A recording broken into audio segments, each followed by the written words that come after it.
nación, es un gobierno musulmán el que gobierna esa región, y al igual que Asiria, ¿sí?, que es toda la parte de Irán, ¿sí?, que ustedes deben haber sentido hablar ahora, inclusive que ha habido algunas cuestiones con nuestro país también por los ataques a la AMIA, ¿sí?, y algunas situaciones con Irán. Toda esa parte del Medio Oriente es una parte musulmana, es decir, ellos creen en Dios, pero no en Dios como el creador de la tierra, como el Señor. Si bien tienen alguna cercanía en ese sentido, porque han venido de la descendencia de Adán y han escuchado la palabra de Dios dada a los hebreos. Ellos tienen otra creencia y su fe ha sido expuesta como el mahometanismo o seguidores de Mahoma. Es como ellos se definen. Ustedes saben que el extremismo y el terrorismo viene de pensamientos parecidos o fundamentalistas de esa creencia. Es decir, es muy difícil que de alguna manera esas personas busquen a Dios. Pero lo cierto es que el Señor dice que un día Él va a entrar con una nube y la presencia de Dios va a convertir esas naciones.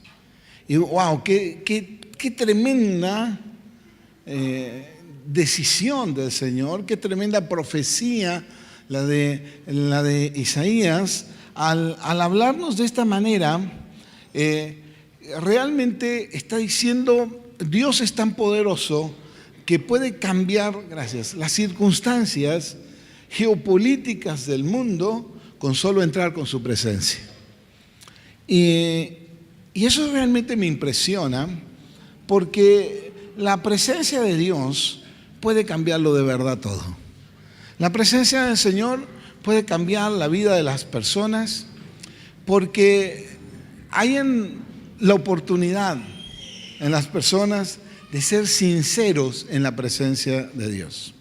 Un periodista estadounidense contaba que un día él, después de un accidente grave que había tenido, él creía que, él era como autosuficiente, que con estudiar, progresar, hacer las cosas bien, él iba a estar bien toda la vida. Pero este accidente le impactó su vida, y luego del accidente él va a un colegio secundario donde unos jóvenes cristianos lo invitan a arrodillarse a orar. Y él dice: yo nunca me había arrodillado, menos para orar, así que miré para todos lados para ver quién me veía. Pero claro, estaban ellos y yo tuve que acceder, hasta que con mucho esfuerzo me arrodillé. Y él dice: pasado 2 segundos de haberme arrodillado, ya no me importaba si estaba arrodillado, si la gente me veía o no me veía, porque había allí una presencia de Dios tan genuina y tan real que nunca antes yo había experimentado. ¿Sabe? Hay mucha hipocresía en el mundo. Hay religiones inclusive que hablan de Dios. De hecho, Jesús nos dijo claramente que va a haber algunos que van a decir: Señor, Señor, en tu nombre profetizamos, en tu nombre echamos fuera demonios, en tu nombre hicimos milagros. Y la Biblia dice que Dios le dirá: yo no les conozco, hacedores de maldad. Porque de alguna manera una persona creyendo hacer bien puede caer en la hipocresía, porque somos seres humanos, porque nos pasa todo el tiempo. De hecho, profetizar es predicar con vehemencia, ¿sí? Es decir, que puede ser que haya pastores que de alguna manera ellos cumplan la santa misión, pero sin el corazón correcto. ¿Y cómo es eso? Bueno, es que hay algo que sí cambia las cosas. Y es lo que usted y yo hoy vamos a capturar y vamos a llevar a nuestra vida. ¿Qué quiero decirle con esto? Solo se puede falsificar lo que es verdadero. Es decir, nada que sea hipócrita o que sea falso es siempre falso. Porque no tiene sentido falsificar algo que no es verdadero. Porque cuando se hace ya queda auténtico. Es decir, que para que se conviertan esas naciones, para que haya una transformación geopolítica, para que haya una transformación en tu vida, necesitas la presencia de Dios y con sinceridad abrazarte a ella. Quiero contarles algo. Venga conmigo a 2 de Samuel capítulo 6, verso 1, y le voy a mostrar algunos casos que sucedió esto. Hay personas que tienen la suerte, si quiere usted, de nacer en una familia cristiana. Ellos nacieron y desde que nacieron sus papás fueron creyentes, ¿sí? Y hay otros que tienen la bendición de nacer en una familia donde todos son abogados o donde todos son odontólogos y es fácil seguir la carrera cuando ya alguien abrió el camino. Porque es sencillo, porque hay quien me enseñe, hay de quien copiar, de quien tener ejemplo. Bueno, existió un joven que él se crió y creció viendo el arca del pacto, que representaba la presencia de Dios. Es decir, una persona que tenía años de estar cerca de la presencia de Dios. Venga conmigo a 2 de Samuel capítulo 6, versículo 1, dice la Biblia: David volvió a reunir a todos los escogidos de Israel, 30,000, y se levantó David y partió de Balá de Judá con todo el pueblo que tenía consigo para hacer pasar de allí el arca de Dios, sobre la cual era invocado el nombre de Jehová de los ejércitos, que mora entre los querubines. Y pusieron el arca de Dios sobre un carro nuevo y la llevaron de la casa de Abinadab, que estaba en el collado. Y Usa y Ahio, hijos de Abinadab, guiaban el carro nuevo. Y cuando lo llevaban de la casa de Abinadab, que estaba en el collado, con el arca de Dios, Ahio iba delante del arca.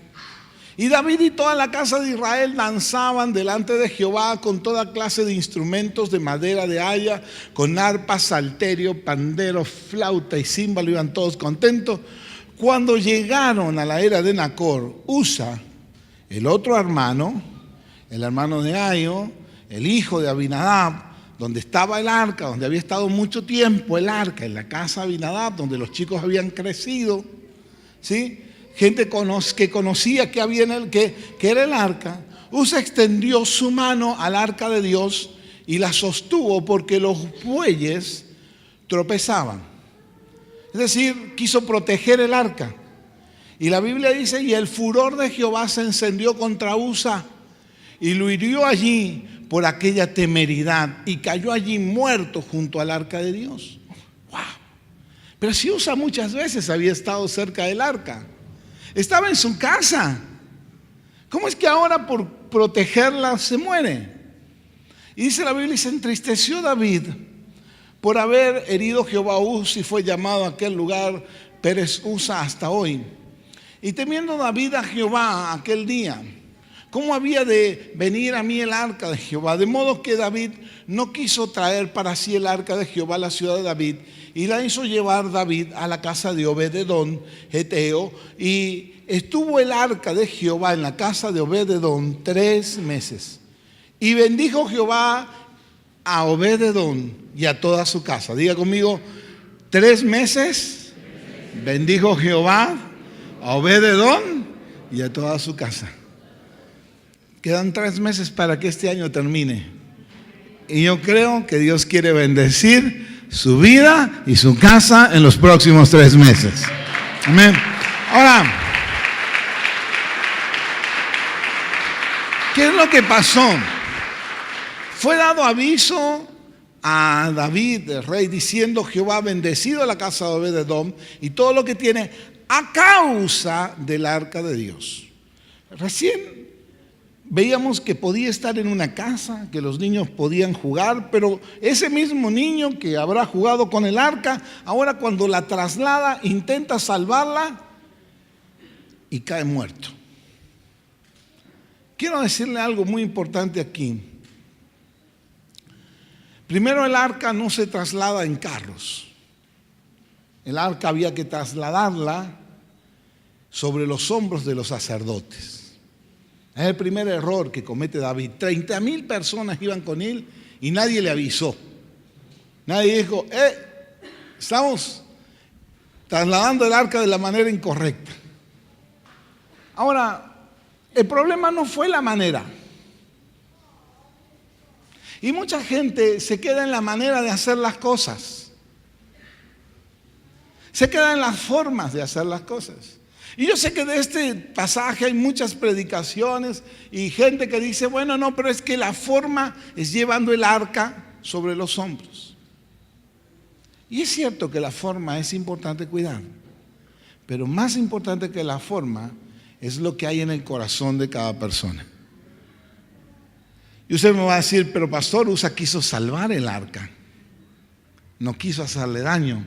Sí, el problema es que Usa no entendió un principio elemental, y es que la presencia de Dios cuando está en movimiento, la presencia de Dios cuando está activa, la presencia de Dios cuando está en el camino, en ese minuto exige una vida moral digna.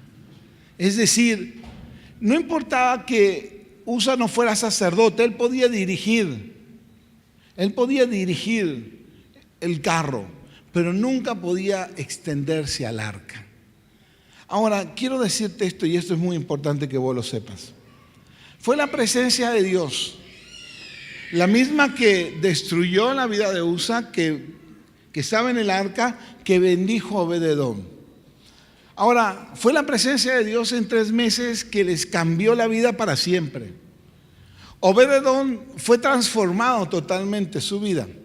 ¿Por qué? Porque dio lugar a que en su casa reposara la presencia de Dios. Y ahora yo quiero ser claro con vos en este punto, y quiero que usted entienda esto. Hay mucha gente que quiere y dice: yo voy a servir al Señor con todo el corazón. Y está bien servir a Dios, pero vos tenés que saber que cuando vos servís a Dios, tenés que tener una vida moral acorde al servicio. Voy a decirlo de vuelta para que nos quede claro. Cuando vos servís a Dios, tu vida moral debe ser acorde al servicio. Por eso la Biblia demanda a los obispos o a los pastores más requisitos que a los creyentes en términos morales. Por eso Dios demanda a los líderes y a los diáconos más requisitos que a los creyentes en términos morales. Porque mientras yo más sirva al Señor, más debo cuidar los aspectos morales de mi vida. ¿Está claro? Es decir, para quien sirve al Señor y toma una posición de liderazgo, la moralidad debe ser más alta. Una persona puede venir a la iglesia y cantar y adorar al Señor y ser muy bendecido por Dios, mientras viene y se sienta en el banco y escucha la palabra de Dios y es ministrado. Pero si esa persona luego dice: yo voy a tomar una responsabilidad, que bien hace, la Biblia dice: quien anhela una responsabilidad, buena obra desea. Pero es necesario, dice la misma palabra de Dios, que si esa responsabilidad va a ser de un servicio, ese hombre sea marido de una sola mujer, tenga estas condiciones, no sea dado al vino, sea una persona con conducta, sea una persona con una moral íntegra. Amén. Entonces, cuando la presencia de Dios está activa y en movimiento en tu vida, Dios demanda una entrega moral mayor. No es lo mismo una persona que viene a escuchar, solo asistente, o un cristiano del domingo, a una persona que ama a Dios y quiere servir al Señor. No es lo mismo para Dios. ¿Por qué? Porque quien sirve a Dios tiene más demanda, pero también tiene mayor bendición. Amén. Miren lo que pasó aquí. Obed-Edom fue transformado, su casa, él alojó el arca y sus hijos cambiaron. Sus hijos se hicieron poderosamente bendecidos. Se convirtieron en gente extraordinaria. Primera de Crónicas, capítulo 26, versículo 8, dice la Biblia: y todos los hijos de Obed-Edom, ellos con todos sus hijos, es decir, los hijos, los nietos, los hermanos, sus hermanos, hombres fuertes y robustos para el servicio, llegaron a ser 62 hombres de Obed-Edom. ¡Wow! Diga conmigo, Dios lo bendijo. Lo hizo hombres fuertes, ¿sí? Y buenos para el servicio. Dios transformó la vida de Obed-Edom, porque él dio lugar a la presencia del Señor. Ahora, no solo eso, Dios les dio un trabajo a esos hombres, ¿sí? La Biblia dice, ¿sí?, en la versión de Jerusalén, todos estos eran hijos de Obed-Edom, ellos y sus hijos y sus hermanos eran hombres de gran valor para el servicio. Es decir, eran gente que Dios valoraba muchísimo. ¿Por qué? Porque en realidad llegaron a ser siervos en el tabernáculo. Ellos decidieron después servir en el tabernáculo. Sus esposas fueron personas que fueron bendecidas también, porque los hijos de los hijos y los nietos de Obed-Edom también fueron bendecidos. Las finanzas de Obed-Edom, dice la Biblia, que Dios bendijo la finca de él de una manera gloriosa y lo bendijo a él como ministro. Es decir, Obed-Edom pasó a ser portero de la casa de Dios. Así que la bendición de Dios fue completa para él. Cuando Jesús nació, nos marcó algo que yo debo valorar, y es la presencia de Dios. El arca representaba eso, y David tenía que valorar y cuidar el arca de Dios. Pero el arca del Señor no se cuida con las formas, se cuida con el corazón. Por eso a mayor servicio hay mayor moralidad. Por eso es que Dios le exigió a Usa un comportamiento distinto mientras el arca se movía. Por eso es que Dios bendijo a los hijos de Obed-Edom, porque fueron obedientes a respetar a su padre y dar lugar a que el arca del Señor reposara en su casa. Ahora, venga conmigo, quiero contarles la historia en Jesús. Cuando Jesús nace, los magos llegan con regalos para él. Los ancianos profetizaron en el templo, ¿se acuerda? Los ángeles le hablaron a los pastores. Todo el mundo entendió que Jesús llegaba. Así que déjeme decirle que la presencia de Dios siempre es anunciada. Usted anuncia la presencia de Dios. No sé si está aquí, pero usted anuncia la presencia de Dios. Juan el Bautista, Dios lo usó para anunciar la presencia de Jesús.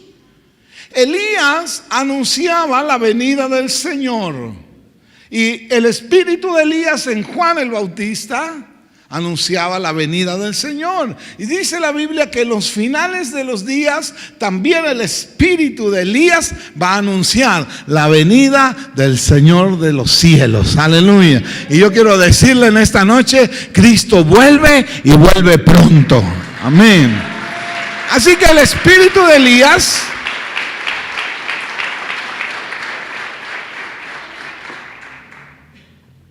es el que anuncia la presencia de Dios.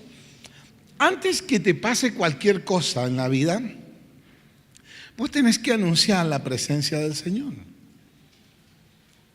Yo voy a orar porque yo sé que el Señor va a estar conmigo. Y esa oración va a ser poderosa. Yo me arrodillo a orar porque sé que el Espíritu Santo va a estar allí. Hay gente que dice, yo voy a buscar la presencia de Dios. La presencia de Dios no es que vos la puedes buscar, es que la presencia de Dios se presenta donde está el espíritu de Elías, que anuncia la llegada del Mesías, la llegada de la presencia de Dios. Ahora, déjeme decirle que lo primero que tiene que hacer usted es saber que la presencia de Dios es anunciada. La segunda cosa que debe tener en cuenta es que nunca uno debe menospreciar la presencia de Dios. ¿Qué es menospreciar? Darle menos valor del que tiene. Porque Usa no valoró el arca. Es decir, el Espíritu Santo estaba diciéndole claramente, mientras el arca se mueve debe estar cerca de los sacerdotes. Pero él quiso pasar el límite. Ahora, más aún fue el problema de Mical, porque después de que Dios bendijo a Obed-Edom, 3 meses el Señor lo bendijo poderosamente. David dijo, yo voy a ir a buscar el arca. Miren lo que dice 2 de Samuel capítulo 6 verso 16. Cuando el arca de Jehová llegó a la ciudad de David, aconteció que Mical, la hija de Saúl, miró desde la ventana. Quiero que usted entienda algo acá que tal vez para algunos pasa desapercibidos en la historia de David y de Saúl, porque muchas veces han escuchado hablar de David y de Saúl. Saúl fue rey de acuerdo a Dios. Es decir, Dios le dijo, porque hay muchas personas que dicen, bueno, no, la casa de Saúl es un problema grande. Y yo quiero decirle, sí, pero nunca la intención de Dios fue que Saúl fuera derribado. Al contrario, aun cuando Saúl fue desechado, Dios dejó una provisión para la casa de Saúl. En 2 sentidos. Número 1, Jonathan le dice a David, si un hijo mío estuviera en problemas, yo quiero que tú lo cuides como yo hubiera cuidado de un hijo tuyo. Entonces, David, después de años, se encuentra a Menfiboset, hijo de Jonathan, y le devuelve las cosas de Saúl. Pero no solo eso, sino que también Dios pensó en que Saúl fuera parte del linaje de su familia, y por eso Mical, la hija de Saúl, se casa con David. Es decir, Saúl y David no eran desconocidos. Saúl era el suegro de David. ¿Está claro? No son desconocidos. No es que no haya entre ellos nada. La hija de Saúl era la esposa de David. Por eso es que a veces nosotros, al ignorar estas cosas, se nos saltan algunas en la historia, porque ustedes van a ver que después de esto, Dios había pensado en bendecir a Saúl y cuidar su familia, pero a pesar de eso y todo, el único que termina bendecido es Menfiboset, porque es el único que acepta con humildad lo que el rey decide. Mical se equivoca en este punto y lamentablemente deja a la familia de Saúl sin herederos. Mire lo que pasó. Cuando el arca de Jehová llegó a la ciudad de David, aconteció que Mical, la hija de Saúl, miró desde la ventana y vio al rey David que saltaba y danzaba delante de Jehová y le menospreció en su corazón. Dijo, ¿qué hace este? De hecho, hay muchos que conocen esa historia, que David danzaba y canciones que David danzaba y que ella lo menospreció. Lo cierto es que por esa acción, Mical queda sin tener herederos. Es decir, cada vez que yo digo, bueno, estas reuniones como las de otras, o de alguna manera menosprecio lo que Dios puede hacer en mí, o lo que Dios puede hacer en vos, de alguna manera estamos diciendo de que Dios no puede. Y déjame decirte, Dios sí puede. Alguno dirá, no, bueno, pero es imposible. No, no, para Dios lo imposible es posible. Para Dios las cosas sí son importantes. Nada más que a veces, como nosotros lo vemos difícil, caemos en el menosprecio y decimos, no vale la pena orar, no vale la pena ir a la iglesia, no vale la pena servir, no vale la pena hacer la célula, no vale la pena. Y yo quiero decirte, Dios dice todo lo contrario. De hecho, nunca menosprecie usted la presencia del Señor. Nunca diga, no vale la pena hacer una célula, no vale la pena aconsejar a una persona, no vale la pena ayudar a alguien, no vale la pena orar, porque quiero decirle que Dios está atento a esas palabras. Y cuando Usa menospreció la presencia de Dios, murió. Y cuando esta mujer, Mical, menospreció la presencia de Dios, se quedó sin herencia. Amado, Dios quiere que usted valore su presencia. Amén. Así que déjeme decirle, la Biblia dice que donde hay 2 o 3 reunidos en su nombre, el Señor está allí. Y en su célula, aunque esté usted y los niños, nadie más, el Señor está allí y Él es digno de alabanza y de adoración. Usted no diga, no valió la pena, porque si Jesús está, vale la pena servir a Dios. Aleluya. Amén.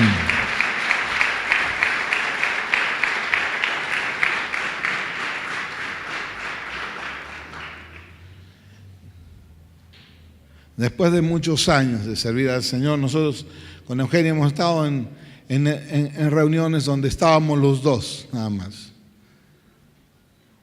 Físicamente, pero espiritualmente éramos 3. Estaba el Espíritu Santo allí. Y si uno se desanima en ese minuto, hermano, menosprecia lo bueno de Dios. Hola, ¿está acá conmigo? Así que aun cuando usted se sienta solo, cuando usted diga, parece que esto no, nadie entiende nada, déjeme decirle, aún así todo, valore la presencia del Señor. Quiero terminar diciendo lo siguiente. Venga conmigo a Ezequiel capítulo 17, verso 19.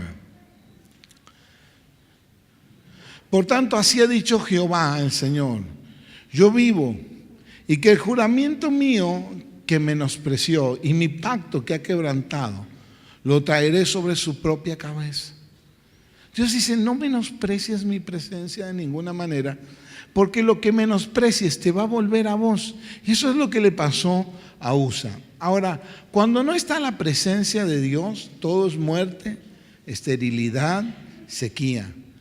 Pero el que valora la presencia de Dios, ¿sí?, de esa persona, la Biblia dice que saltan fuentes de agua de vida eterna. Dice San Juan, capítulo 4, verso 14, mas el que bebiere del agua que yo le daré, San Juan 4, 14, no tendrá sed jamás, sino que el agua que yo le daré, le será en él una fuente de agua que salte para vida eterna. Apocalipsis capítulo 22, verso 17. Dice, el espíritu y la esposa dicen, ven. Y el que oye diga, ven. Ven, Señor Jesús. Y el que tiene sed, venga. Y el que quiera, tome del agua de la vida gratuitamente. Yo quiero concluir diciendo algo muy simple, ¿no? Y todo lo que dije es para decir esto.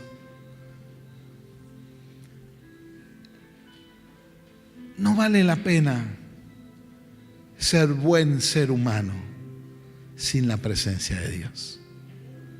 De hecho, las personas que quieren ser buenos por ser buenos, se olvidan que lo más importante no son las formas, sino la presencia del Señor. Quiero decirles que no son las normas de una religión lo que bendice y prospera a una persona. No es el seguir al pie de la letra un mandato de la manera de hacer las cosas. es diciéndole: Señor, yo voy a ser totalmente sincero. Porque hay gente que se arrodilla y su oración no es verdadera. La Biblia dice que en ese tiempo le dirán: Señor, en tu nombre, Señor, Señor, en tu nombre profetizamos. Y Señor, Señor es una oración. Hay gente que puede llamar Señor a Jesús, pero no ser sincero con el corazón.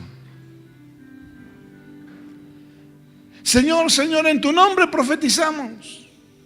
En tu nombre predicamos. Lo hicimos en tu nombre. Pero el Señor les dirá: no les conozco, hacedores de maldad. No es lo que haces. Pues es que yo soy líder, soy el pastor de la iglesia. Amado, querido, déjeme decirle, un día puede pasar, tantas cosas pueden pasar, y una persona puede quedar en algún momento sin la oportunidad de ver, de caminar, de leer, de hacer, y todo lo que hizo solo será una buena obra. Pero hay algo que la vida te puede quitar, que es la salud, te pueden quitar las cosas, pero hay algo que nadie te puede quitar. La Biblia dice que el enemigo vino a robar, matar y destruir. ¿Y sabes qué? Capaz que haya alguien que te roba, te mata y te destruye. Pero hay algo que nadie te puede quitar, que ningún ser humano en la tierra te puede quitar, y es la presencia de Dios en tu vida. La salud te la pueden quitar, te pueden quitar el habla, te pueden quitar los sentidos, pero la presencia de Dios jamás. Hay gente que a veces cree que Dios está porque tiene poder o porque hizo un exorcismo, echó fuera un demonio. Dice: bueno, entonces es porque Dios está conmigo. Ellos dijeron: en tu nombre echamos fuera demonios. Y Jesús dijo: no vale nada eso. No vale de nada.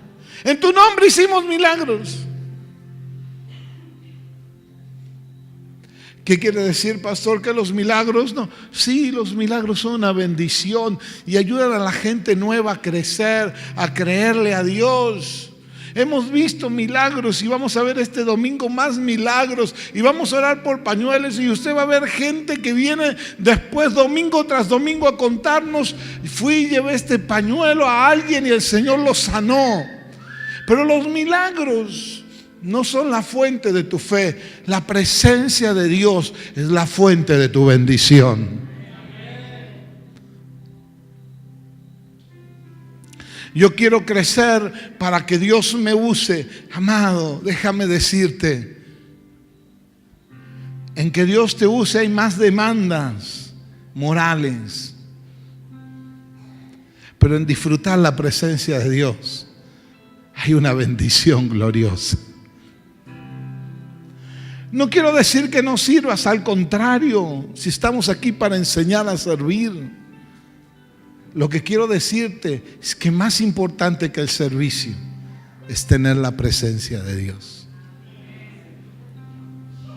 Es no menospreciar la presencia del Señor. Quiero volver a mi historia. Aquel periodista norteamericano muy famoso, él miró para todos lados antes de arrodillarse en el colegio, porque dijo: yo soy un hombre público, me conocen en la televisión, ¿y qué van a decir si me ven arrodillado? Sin embargo, él cuenta que cuando se arrodilló, algo invadió su corazón, que el Señor le dijo estas palabras: yo te salvé del accidente que vos tuviste.